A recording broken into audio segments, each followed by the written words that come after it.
The courtroom was quiet, not the kind of quiet that calms you, but the kind that sharpens your heartbeat until you feel every thump echo in your chest like a countdown. My son sat just a few feet away from me, his little legs dangling from the wooden bench. He was only 8. But that morning, his face carried a weight I had never seen before, like he had aged years in just minutes. Across the room, Damien, my ex-husband, stood next to his lawyer.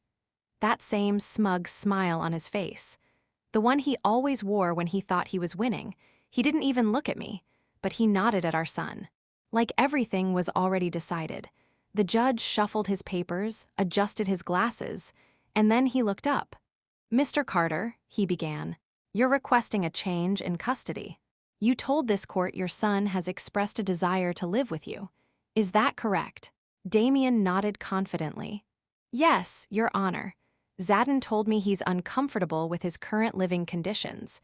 He wants to stay with me full-time." My stomach turned. I looked at my son. His hands folded tightly in his lap. He didn't look afraid, but he didn't look okay either. I wanted to reach out to him, to shield him somehow. But I couldn't move. I was frozen. And I think a part of him was too. The judge leaned forward gently. "Son," he said, "is that true? Do you want to live with your father?" Everything inside me stopped. My breath, my pulse, even hope. I wanted to scream. That it wasn't fair. That you can't ask an 8-year-old that question. In a room full of strangers. Under pressure. With his father staring him down like a shadow behind his shoulder. But I said nothing. I just waited. Zadin stood. He didn't speak right away. Instead, he reached into the pocket of his tiny gray coat, pulled something out, and raised it toward the judge. It was my old phone, the one I gave him to play games on months ago. I didn't even think it worked anymore. In a voice soft but clear, Zadin said, "I have a recording from last night." The room stopped, every breath, every whisper. Even Damien turned to look. The judge tilted his head. "From your father." Zadin nodded. "Yes, sir." The bailiff moved forward. The judge motioned for the phone. But before Zadin handed it over, he said one more thing. "I didn't know what else to do. I recorded it. So someone would believe me." And in that moment, I knew something had happened. Something I hadn't seen, hadn't heard, something I couldn't protect him from, but my son, my 8-year-old son, had found a way to protect himself. He stood there, back straight, little fingers gripping the phone, and Damien's smirk faded. The judge hadn't pressed play yet, but I already felt the tide shift. He looked at Damien, then at me, then back at Zadin. "Are you sure you want to share this with the court?" Zadin nodded. My throat was dry, my hands clenched in my lap. Whatever Damien had said, whatever was on that phone, my son had carried it here, into this room, in front of strangers, in front of his father. And he did it not out of anger, not out of revenge, but out of truth. When the judge finally pressed play, nothing was ever the same again. At first there was static, then his voice, Damien's voice, cut through the silence. Sharp, cold. "If you don't say you want to live with me, I swear I'll make sure your mother disappears. Do you understand me?" Gasps rippled through the courtroom. Even the stenographer paused her typing. No one moved, no one breathed. And then came Zadin's voice, shaky, soft, "But I want to stay with Mom." Damien snapped back. "That's not your choice, you're just a kid. Say what I told you. Or things will get worse for her." The judge didn't stop the audio. He let it play to the end. Let every word fall like a hammer. When the recording finally ended, you could feel the shift in the room, like the very walls had leaned in to listen. The judge removed his glasses, folded his hands. "That is your voice, Mr. Carter?" he asked. Damien opened his mouth, but nothing came out. Finally, he muttered, "It sounds like it." The judge's tone hardened. "Did you threaten your son last night?" Damien glanced at his lawyer, who was now leaning in, whispering frantically. But the judge didn't wait. He turned to me. "Ms. Ray, has your son ever expressed concerns for his safety before today?" I nodded, yes, especially after visiting his father. He stopped sleeping. He kept asking if people believe the truth. I looked down at Zadin. His small hand still gripped mine. He sat straighter now, shoulders tight but eyes steady. The judge looked around the courtroom. I'll need time to review this in full, he said. We'll take a 15-minute recess. The gavel struck. People rose, but I didn't move. I couldn't, my knees wouldn't listen. My breath stayed stuck in my chest. I looked at Zadin, still stunned. You recorded that? I whispered. He nodded. I didn't know if they'd believe you, but maybe they'd believe me. Tears filled his eyes. But they didn't fall. I pulled him into my arms, held him tighter than I ever had before. Across the room, Damien stared straight ahead. His lawyer was packing up documents, but that slick confidence he walked in with, it was gone. That moment, that sliver of time, felt like something sacred, like the truth had finally opened a door, and we had stepped through. People always ask why I stayed with Damien so long, and I wish I had a simple answer. But love isn't always a straight line. Sometimes it's a knot. You're tangled so slowly, you don't even feel it tightening, until you can't breathe. I met Damien when I was 22. He was charming, magnetic, the kind of man who filled every room he walked into. He made me feel seen, like I mattered, like no one else did. What I didn't realize was that some people only see you to find the perfect place to break you. The control didn't come all at once. It was small at first. He didn't like some of my friends, said they were a bad influence. He wanted me home more, said real women prioritize family. When I got pregnant with Zadin, it got worse. I stopped working. Damien said he'd take care of everything, but everything came at a cost. My independence, my voice, my peace. By the time Zadin was a toddler, I hardly recognized myself. I wasn't allowed a debit card, couldn't drive without asking. If I wore makeup, he asked who I was trying to impress.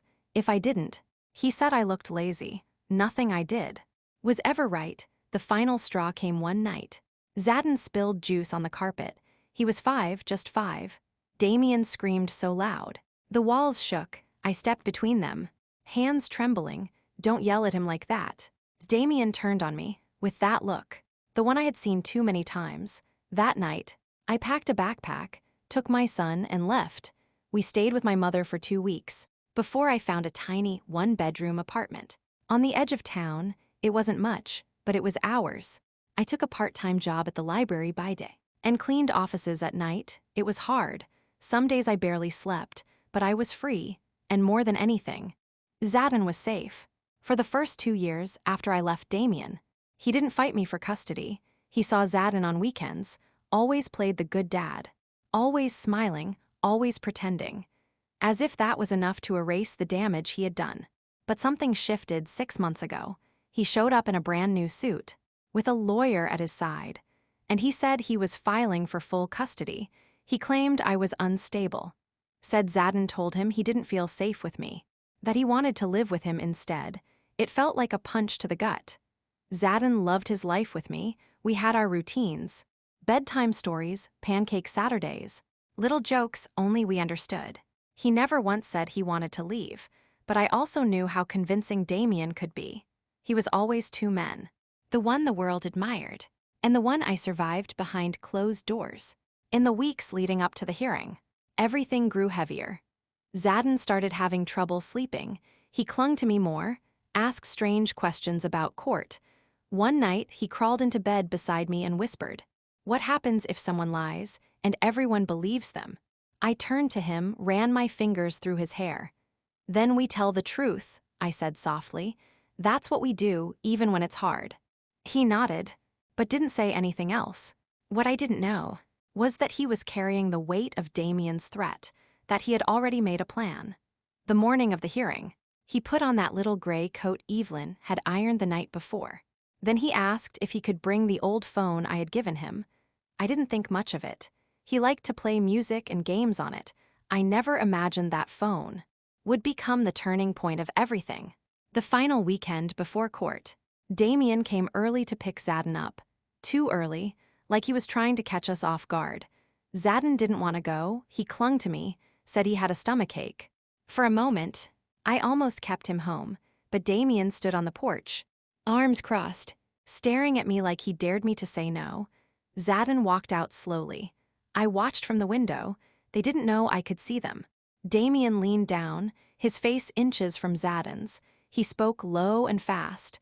Zadin didn't say a word, he just got into the car.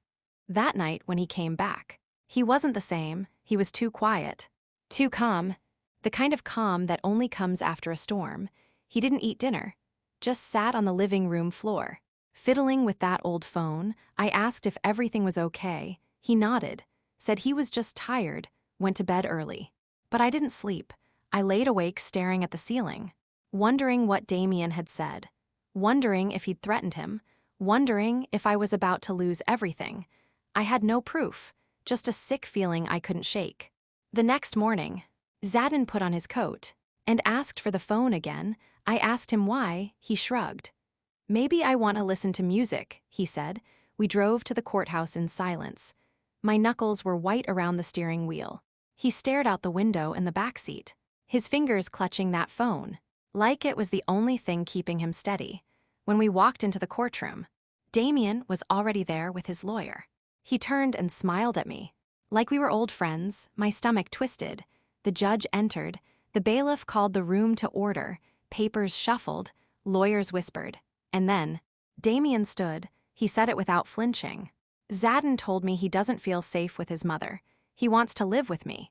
I stopped breathing. My hands clenched into fists in my lap. I didn't dare look at Zadin. And then the judge asked him, "Is that true?" Zadin stood, reached into his coat pocket, pulled out the phone. "I have a recording from last night," he said. "Can I play it?" The judge blinked, leaning forward slightly, peering over the rim of his glasses. "What is it, son?" he asked. "A recording of what?" Zadin didn't stutter. His voice wasn't loud, but it was steady.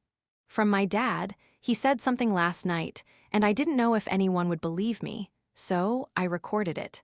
Damien leaned forward, eyes wide, staring at the phone. As if it had betrayed him, the judge gave a small nod. "Bring it here." Zadin crossed the courtroom. The sound of his sneakers brushing the floor echoed like thunder. He placed the phone gently on the judge's bench, then returned to sit beside me, his back straight, eyes down, shoulders tense. I reached over, placed my hand lightly over his. He didn't look up, but he squeezed my fingers back, and then the judge pressed play. At first, silence, then static, and then Damien's voice, cutting, chilling. "If you don't say you want to live with me, I swear I'll make sure your mother disappears. Do you understand me?" The courtroom gasped. Someone in the gallery dropped a pen. And then, Zadin's voice, wavering but clear. "I want to stay with Mom." Damien snapped back. "That's not your choice. You're just a kid. Say what I told you to say, or things will get worse for her." I felt the room tilt, like the very walls recoiled. Someone whispered a stunned curse. Damien's lawyer stared at him, mouth slightly open, as if even he hadn't known. The judge sat stone still. He played the entire recording, start to finish. Didn't interrupt once. When it ended, he removed his glasses slowly, crossed his arms. "That's your voice, Mr. Carter." Damien opened his mouth. Nothing came out. Finally, he mumbled, "Sounds like me. Did you threaten your son?" The judge's tone had changed. It was steel now, undeniable. Damien looked to his lawyer, but the man had nothing to offer him, only silence. The judge turned to me. "Ms. Ray, has your son expressed fear before?" I nodded. My throat dry. "Yes, especially after weekends with his father. He stopped sleeping. He'd ask if people would believe the truth." Zadin sat beside me, still, but strong, like a boy who had carried something too heavy and had finally put it down. The judge took a breath. "We'll take a short recess," he said. 15 minutes. The gavel hit the desk. A crack through the room. Everyone stood. Lawyers huddled. Whispers, shuffling feet. I didn't move. Zadin leaned into me. "Did I do okay?" I looked at him, eyes wide, voice steady, hands small but brave. "You did more than okay," I whispered. "You told the truth, and that was everything." Evelyn came to us in the hallway. She didn't speak, just wrapped Zadin in a hug. So deep and full. I swear it lifted the weight off all three of us. When we returned, the room felt different, still quiet, but not the suffocating kind anymore. This silence felt expectant, like everyone was holding their breath, waiting for justice. The judge sat with more purpose now, his gaze serious, his tone measured. "I've reviewed the recording multiple times," he began. "There is no doubt in my mind it is authentic." He looked directly at Damien. "Mr. Carter, your voice, your words, your intent could not be clearer." Damien shifted in his seat, color draining from his face. "You threatened a child to influence a legal proceeding. You attempted to manipulate your son into lying to this court under the false pretense that he wanted to live with you." The judge raised his hand before Damien could speak. "You will not speak in this courtroom unless I ask you a question. Do you understand?" Damien clenched his jaw, nodded once. Sharp. Then the judge turned to Zadin, voice softening. "Young man," he said, "what you did today takes more courage than most adults ever find. A courtroom is a scary place, especially for a child, but you spoke the truth, and this court heard you." Zadin didn't speak. He just nodded. Eyes wide, shoulders finally relaxed, the judge turned back to the lawyers. "Given the evidence presented, Mr. Carter's request for full custody is denied. Effective immediately. All visitation rights are suspended, pending further psychological evaluation and parental education courses." Damien let out a sharp breath, like the air had been punched out of him. "As for Ms. Ray," the judge continued, "she has demonstrated a stable, supportive environment for her son. I see no reason to disturb her current custody. Legal and physical custody remain solely with the mother. This ruling is final until further court order." I felt my chest swell with breath. I hadn't even realized I was holding, not just relief, justice for the first time in years. Someone else saw through Damien's lies. And the person who made that possible was sitting right beside me. Still holding my hand, the judge stood. "This court is adjourned." The gavel struck again. People began to move, lawyers packed up, the bailiff approached, but I stayed frozen. Then I turned to Zadin, placed both my hands on his face. "You were so brave," I whispered. "I'm proud of you, you didn't have to." "But you did." He blinked at me, emotion rising in his eyes, but still not spilling over. "I just wanted them to know the truth," he said. "I didn't want you to get hurt." And in that second, my heart shattered and healed. All at once, I pulled him into my arms, held him tight across the room. Damien walked past us, face blank, silent. Zadin didn't even look at him. He didn't need to. Evelyn waited outside, arms open. Zadin ran to her. She scooped him up in a hug, so full of love. It felt like it could carry all three of us. We stepped out into the sunlight, and for the first time in a long time, I felt warm. Zadin looked up at me, and I saw him. The boy I knew, the one who laughed at cartoons, asked for extra syrup, and made up songs about our cat. The fear was gone, and in its place was peace. The drive home was quiet. Zadin sat in the back seat, looking out the window, his seatbelt snug across his chest. I glanced at him in the rearview mirror, every few minutes, just to make sure he was still okay. He didn't say much, but he didn't look afraid anymore. His shoulders had softened, his hands calm in his lap, and that was all I needed to see. When we got home, Evelyn had already warmed up a pot of chicken soup. She didn't say anything as we walked in. She just opened her arms and hugged us both, tightly, like that hug was her way of saying, "You're safe now." That night, I tucked Zadin into bed. His room was filled with his favorite books, his stuffed animals, and his old blanket, the one with the frayed corner, and the superhero patch he refused to let go of. He slid beneath the covers and looked at me. "Am I in trouble?" he asked. "No, baby," I said as I sat beside him. "You're not in trouble, you told the truth, and that's never wrong." He hesitated, then whispered, "Will Dad be mad at me?" I didn't answer right away. I looked at his face, still so young, but now shaped by something no child should ever have to carry. I brushed the hair from his eyes. "He might be," I said, "but what he did was wrong, and what you did was right.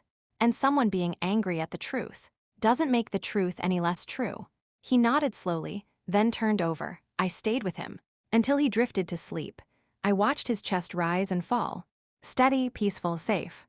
And I memorized that moment, because after everything we'd been through, my son was finally allowed to rest. In the weeks that followed, Damien tried to contact us. His lawyer called twice. Both times, I referred them to the court order and hung up. I wasn't afraid of him anymore, The fear had been replaced by something stronger, a quiet, unwavering resolve. Zadin started smiling more. He asked to ride his bike again. He asked for waffles on Saturdays, and once, I caught him sneaking whipped cream from the fridge. When he thought I wasn't looking, he talked about school, about his friend Jadin's weird haircut, about wanting to be an astronaut, or maybe a video game designer. One night, as we washed dishes, he looked up at me and said, "I think I want to be a lawyer." I laughed. "You'd be a great one." He grinned. "They listen to people who tell the truth, right?" I set the dish towel down and pulled him close. "Yes, and the best ones. Protect people who need to be heard." That night, I sat on the couch with an old journal I hadn't touched in years. I opened to a blank page and wrote, "My son saved us, not with anger, not with revenge, with truth." He reminded me that courage doesn't always roar. Sometimes, it's a small voice, clear and steady, speaking what must be said, at exactly the right moment. Zadin didn't just help the court see the truth. He helped me see myself again. Strong, capable, not broken, not helpless. I had survived the storm, but he walked through it beside me, and in the end, he was the one who stood up. People talk a lot about protecting children, but sometimes, children protect us. Sometimes, they teach us what it really means. To stand tall, to face fear, and to hold your ground, even when everything inside you wants to run. I will never forget